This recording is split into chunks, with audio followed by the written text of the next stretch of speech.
नमस्कार, मी स्नेहल गरपणकर, SB9 मराठीमध्ये आपलं स्वागत। तर पाहुयात आजच्या टॉप 9 न्यूज। अयोध्येतील राम मंदिराच्या उद्घाटना दिवशी शासकीय सुट्टी जाहीर करा अशी मागणी शिवसेनेचे आमदार प्रताप सरनाईक यांनी विधान परिषदेत केली। अयोध्येतील राम मंदिराच्या उद्घाटना दिवशी शासकीय सुट्टी जाहीर करा अशी मागणी शिवसेनेचे आमदार प्रताप सरनाईक यांनी विधान परिषदेत केली। दरम्यान उत्तर प्रदेशातील अयोध्येत राम मंदिराचे उद्घाटन येत्या 22 जानेवारी रोजी पंतप्रधान नरेंद्र मोदी यांच्या हस्ते उद्घाटन होणार आहे। या पार्श्वभूमीवर नागपुरातील हिवाळी अधिवेशनात प्रताप सरनाईक यांनी मोठी मागणी केली आहे।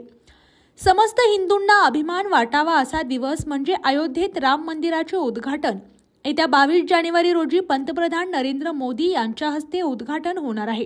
त्यामुळे मुख्यमंत्री एकनाथ शिंदे, उपमुख्यमंत्री देवेंद्र फडणवीस आणि अजित पवार यांना मी एक निवेदन दिले आहे, असे प्रताप सरनाईक यांनी सांगितले।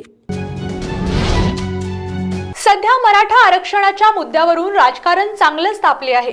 या मुद्द्यावरून राजकीय नेते एकमेकांवर आरोप प्रत्यारोप करत आहेत। दरम्यान राज्यात गाजत असलेल्या मराठा आरक्षण या विषयावर राज्यातील सर्व खासदारांनी एकमताने संसदेत आवाज उठवावा, यासाठी छत्रपती संभाजीराजे यांनी पुढाकार घेतला आहे।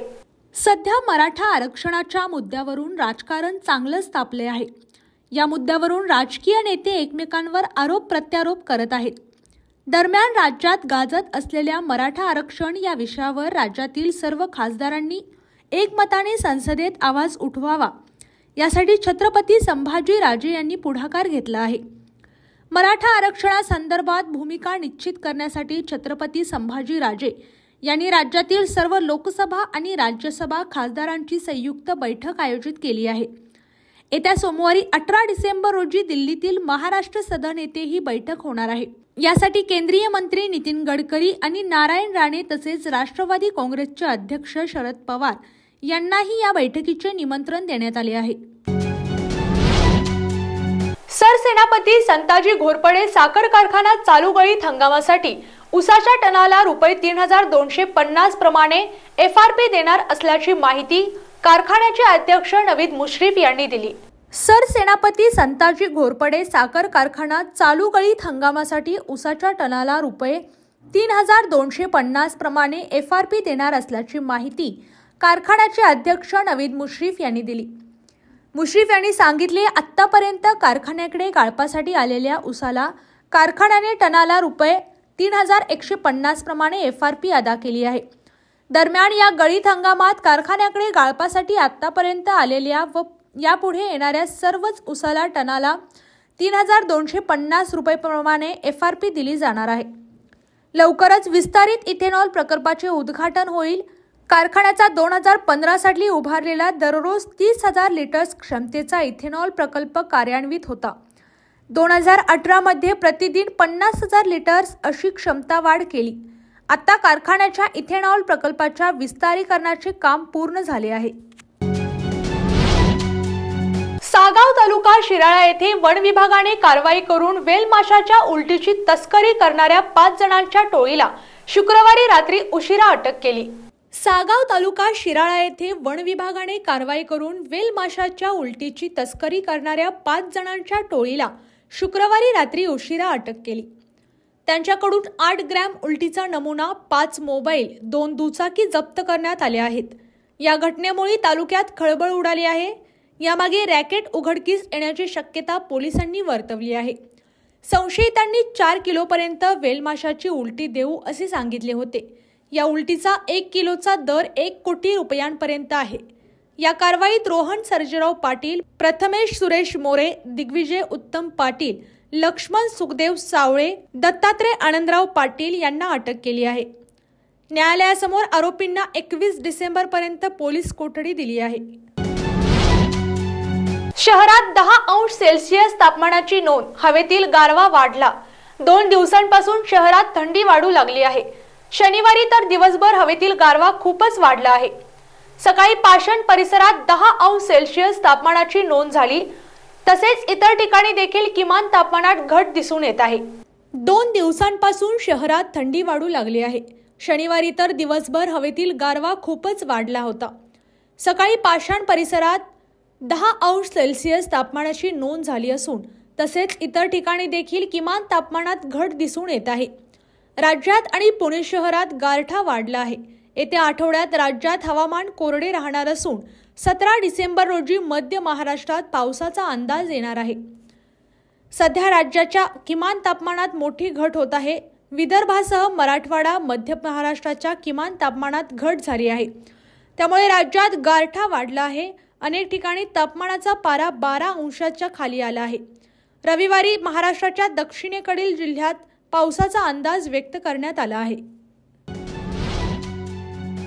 प्रवाशांची संख्या अपुरी असल्याचे कारण देत इंडिगो कंपनीने कोल्हापूर-तिरुपती ही विमानसेवा शुक्रवारपासून बंद केली आहे। मात्र विमान प्राधिकरण व प्रवाशांनी या सेवेबाबत आग्रह धरल्याने कंपनीने कोल्हापूर-हैदराबाद ही विमानसेवा तिरुपतीपर्यंत चालवण्याचा निर्णय घेतला आहे। तिरुपती ही विमानसेवा शुक्रवारपासून बंद केली आहे। मात्र विमान प्राधिकरण व प्रवाशांनी या सेवेबाबत आग्रह धरल्याने कंपनीने कोल्हापूर-हैदराबाद ही विमानसेवा तिरुपतीपर्यंत चालवण्याचा निर्णय घेतला आहे। ही सेवा काल शनिवारपासून सुरू झाली आहे। कोल्हापुरातून तिरुपती बालाजीला जाणाऱ्या भाविकांची संख्या जास्त आहे। त्यामुळे कोल्हापूर-तिरुपती ही विमानसेवा सुरू करण्यात आली आहे। या सेवेला प्रतिसादही चांगला मिळत होता। मात्र कंपनीने प्रवाशांची संख्या कमी असल्याचे सांगत ही सेवा 15 डिसेंबर पासून बंद करण्यात येणार असल्याचे विमानतळ प्रशासनाला कळवले होते। संजय गांधी निराधार व श्रावणबाळ वृद्ध योजनेची प्रलंबित प्रकरणे निकाली काढण्यासाठी वारंवार तहसीलदारांना निवेदन देऊन देखील कोणत्याच प्रकारची दखल घेतली जात नाही। त्यामुळे दिव्यांग मल्टीपर्पज फाउंडेशनच्या वतीने भीक मागो आंदोलन करण्यात आले। संजय गांधी निराधार व श्रावणबाळ वृद्ध योजनेची प्रलंबित प्रकरणे निकाली काढण्यासाठी वारंवार तहसीलदारांना निवेदन देऊन देखील कोणत्याच प्रकारची दखल घेतलेली नाही। त्यामुळे दिव्यांग मल्टीपर्पज फाउंडेशनच्या वतीने भीक मागो आंदोलन करण्यात आले। संजय गांधी निराधार योजना व श्रावणबाळ योजनेच्या गेल्या 5 ते 6 महिन्यांपासून प्रकरणे निकाली न काढल्याने प्रलंबित आहेत। नवीन केसेस सुद्धा 15 डिसेंबर पर्यंत निकाली काढण्यात याव्या यासाठी दिव्यांग मल्टीपर्पज फाउंडेशनच्या वतीने वेळोवेळी तहसीलदार यांना निवेदन देण्यात आले। मात्र त्यावर कोणत्या प्रकारची कारवाई करण्यात आली नसल्याने शहराच्या मुख्य मार्गावरून तहसील कार्यालयापर्यंत दिव्यांग बांधवांनी भीक मागो आंदोलन करून आपला रोष व्यक्त केला। नायब तहसीलदार यांनी प्रश्न सोडविणार असल्याचे लेखी आश्वासन दिले। पृथ्वीच कधी तर आपल्याला नष्ट करेल, पर्यावरण अभ्यासक अतुल देऊळगावकर यांचे मत। शारीरिक आरोग्यापासून ते मानसिक आरोग्य आणि विचार प्रणाली बोधनात्मक पातळीपर्यंत निसर्ग प्रणाली बिघडली आहे। आपण पृथ्वीला संपवण्याआधी पृथ्वीच आपल्याला नष्ट करेल अशी वेळ आली आहे। विविध शास्त्रज्ञांनी शास्त्रीय अभ्यासातून ते दाहक चित्र स्पष्ट करूनही राजकीय नेते लोकांना, कॉर्पोरेट कंपन्यांना ते कसे कळत नाही असा सवाल पर्यावरण अभ्यासक अतुल देऊळगावकर यांनी शुक्रवारी उपस्थित केला। शिवाजी विद्यापीठ व किर्लोस्कर उद्योग समूह यांच्यातर्फे आयोजित किर्लोस्कर वसुंधरा आंतरराष्ट्रीय चित्रपट महोत्सवाच्या सांगता समारंभात ते बोलत होते। यावेळी विद्यापीठाचे कुलसचिव डॉक्टर VN शिंदे यांना विद्यापीठ परिसर जलयुक्त करण्यासाठी तसेच त्यांच्या विज्ञान शिक्षणाच्या प्रचार प्रसार कार्यासाठी वसुंधरा सन्मान पुरस्काराने सन्मानित करण्यात आले। अध्यक्षस्थानी कुलगुरू प्रमोद पाटील होते। कोल्हापुरात फुटबॉल सामन्याचा थरार सुरू। शिवाजी मंडळाचा एकतर्फी विजय। झुंजार क्लबची पीटीएम ब संघावर मात। झुंजार क्लबची पीटीएम ब संघावर मात। बलाढ्य शिवाजी तरुण मंडळ संघाने शुक्रवारी छत्रपती शाहू स्टेडियमवर सुरू झालेल्या शाहू छत्रपती KSS स्पर्धेत फुलेवाडी फुटबॉल क्रीडा मंडळावर 2-0 असा एकतर्फी विजय मिळवून यंदाच्या हंगामातील स्पर्धेला शानदार प्रारंभ केला। त्यापूर्वी झुंजार क्लबच्या विकी राजपूतने हंगामातील पहिली हॅट्रिक केली। त्याच्या जोरावर संघाने पीटीएम ब संघावर 3-2 असा विजय मिळवला। श्री शिवाजी तरुण मंडळ विरुद्ध फुलेवाडी याच्यातील सामन्यात श्री शिवाजीच्या खेळाडूंनी प्रथमपासूनच खेळावर पकड ठेवली।